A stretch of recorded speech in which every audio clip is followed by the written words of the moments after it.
सानपाडा येथील palm beach रोडवर 3 मार्च रोजी हिट अँड रन प्रकरणातील जखमी 17 वर्षीय हरमन कौर या मुलीची मृत्यूशी झुंज अखेर संपली आहे। गेल्या 16 दिवसांपासून नेरूळच्या डॉक्टर डी.वाय. पाटील रुग्णालयात उपचार घेणाऱ्या हरमननं शुक्रवारी प्राण सोडले। या अपघातात दुचाकी चालक प्रशांत जमदाडे याचा जागीच मृत्यू झाला होता। त्यामुळे मृतांची संख्या आता 2 झाली आहे। कोपरखेरणे येथे राहणारा प्रशांत विजय जमदाडे आणि हरमन कौर हे दोघं 3 मार्च रोजी पहाटे 3 वाजेच्या सुमारास पाम बीच वरून कोपरखेरणे येथे जात असताना सारसोळे जंक्शन आणि मोराज सर्कल दरम्यान त्यांची दुचाकी घसरली। दुचाकी पडल्यानंतर अवघ्या काही सेकंदात मागून येणाऱ्या स्कोडा आणि मारुती ब्रेझा या 2 कारनी त्यांना चिरडलं होतं। या अपघातात प्रशांतचं शिर धडावेगळं झाल्यामुळे त्याचा जागीच मृत्यू झाला।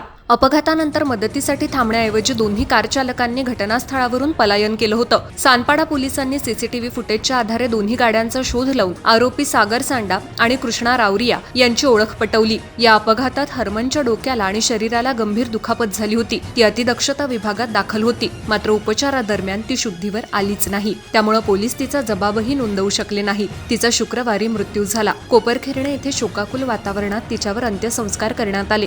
अपघातानंतर आरोपींनी साधी माणुसकीही दाखवली नाही। त्यांनी माझ्या मुलीला रस्त्यावर सोडून पळ काढला। त्यांना कठोर शिक्षा झालीच पाहिजे अशी मागणी हरमनच्या आईनं केली आहे। आरोपींना तत्काळ अटक करण्याची मागणी त्यांनी केली आहे। या प्रकरणाचा तपास सुरू असून लवकरच आरोपींविरुद्ध न्यायालयात दोषारोप पत्र सादर केलं जाईल अशी माहिती सानपाडा पोलीस ठाण्याचे पोलीस उपनिरीक्षक अमोल मुंडे यांनी दिली।